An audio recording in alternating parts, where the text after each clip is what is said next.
those dreaming to win the 2023 general elections under new parties are jokers, Governor Soludo. Former governor of the Central Bank of Nigeria and governor of Anambra State, Charles Chukwuma Soludo, has maintained that those who think they can win the 2023 general elections under new party without structures are jokers.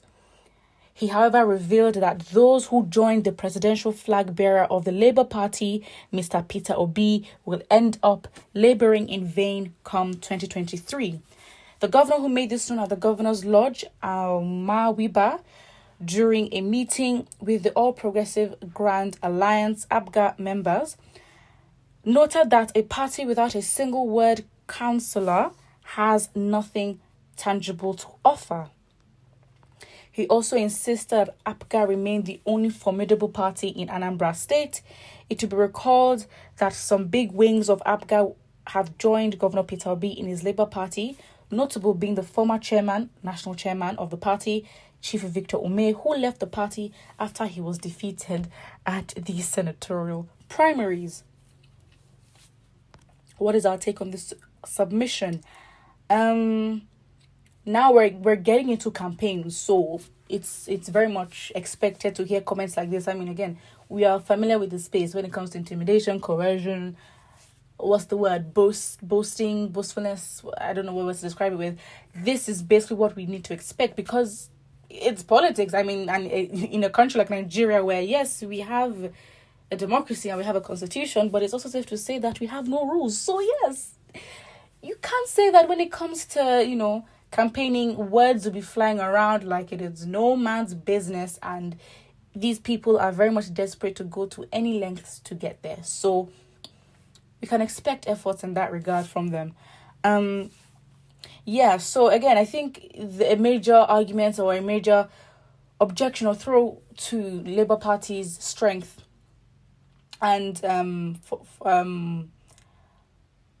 ability to actually win is the fact that it's a new party and the fact that it has no structure. But I think at this point, talking about structure and talking about political parties, Nigeria has just been so messy from day one, right? I think Nigerians know what the right thing is. Nigerians are aware of what the right thing is. Nigerians know that their leaders are even aware of what the right process is to get the outcome that is best for everyone. But we choose not to do it. We choose to abide by the rules and also bend it when it fits us.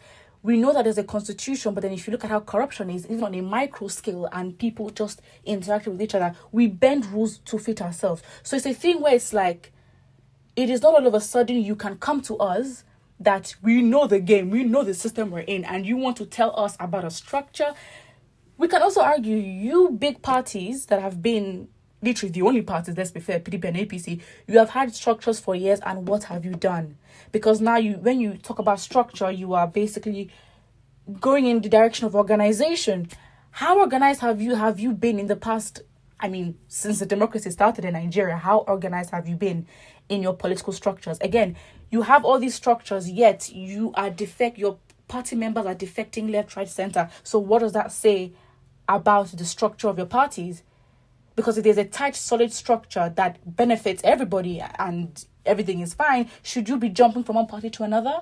So again, we all know that it is, you jump parties as to what party can be the best platform for you to achieve your goal. And for how many years PDP and APC have been the big dogs? They've had the platforms, they have the numbers, they have the money, they have the candidates. So it's expected that these are the big dogs, right? However, for these two parties, it is very surprising, it is very shocking because, yes, there's always opposition, but not an opposition that is this strong with Peter Obi's movement. I mean, come on. The mass registration of PVCs has been the highest in history of Nigeria's democratic regime, or whatever what you want to call it, because it's a thing where the disparities are just, I mean, it's just two different contrasts. Like, you have the typical candidates that Nigerians are used to that has not been giving them the result that they want, and you have another guy on another end that is literally just what Nigerians are looking for. And because we don't have a variety of options. So we are literally going to, Nigerians have been forced to choose the lesser of two evils for how long? Nigerians have been forced, with the choice that they've been given, to choose. Not like Nigerians have actually had a time where, oh my days, we support this person because, they're coming with the facts and the character and everything that we want. But because we've not had a lot of choice. So then we then have to pick, okay, fine, which is the less of the two unfavorable options, and we'll go for that. But now it's a different situation where we now have one candidate that is so different. I mean, the contrast is literally wide. I mean, look at Peter Obi, look at his CV alone.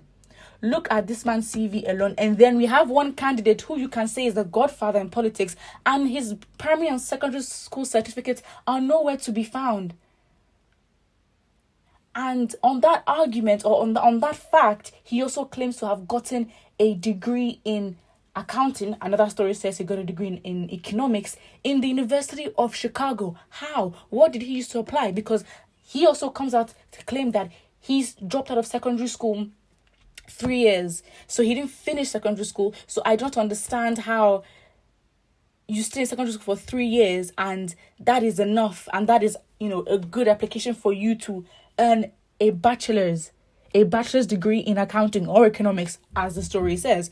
So there are a lot of questions that are in place. So it's like it's like a new era for Nigerians, because we engage in conversations with the likes of Tinubu and Atiku and the rest of them, and we hear of stories of just ridiculous things happening, right? With fraud, with EFCC, with INEC, with just so many things. And then we have Labour Party. The contrast is too big. The contrast is very different. So it's a thing where you have Labour Party that is literally like gold. It's literally like, oh wow, this is the possibility of a new Nigeria actually seems possible. And I think in the old ones, the old parties, they make it such an easy race for Peter Obi. Why? Because we've seen them go through desperate lengths to get to where they want to get to. Because we know that they don't value votes of citizens. We know that they've gotten to where they've gotten to with a lot of corruption, right? And they spend a lot of money. Now, Peter Obi, on the other hand, has not even spent, it's safe to say this man has not spent up to 20% of what these other big parties are spending. Why? Because these big parties that have been the big dogs are buying their loyalties. They're buying their votes. So it's costing them a lot. So what is hurting them is, what could be hurting them is the fact that Peter Obi is coming out here 3 days to the primaries. He literally switched to a whole new party, which is a very risky move to make. And then making that move, winning, and then the support for him is just crazy, right? So it's not a thing where it's like he hasn't spent as much as they spent. He doesn't look desperate, or because he has not made desperate moves as them, he doesn't look like he's begging for it. And because of that, it makes him a more attractive candidate. Why? Because he even said, I'm not desperate to be president. I'm desperate to see a Nigeria that works. He's not even also trying to convince us to be president. In his arguments and the way he portrays himself, he's literally like, listen, we're in the same country. You know what you want to achieve. Am I the one for you? I'm not going to convince you I'm the one for you. Go and look at my records and you decide for yourself if I'm the one for you. Very strong argument, especially when you're against the likes of Tinubu and Atiku. So yeah, put what you think in the comment section below. And do not forget to like and subscribe.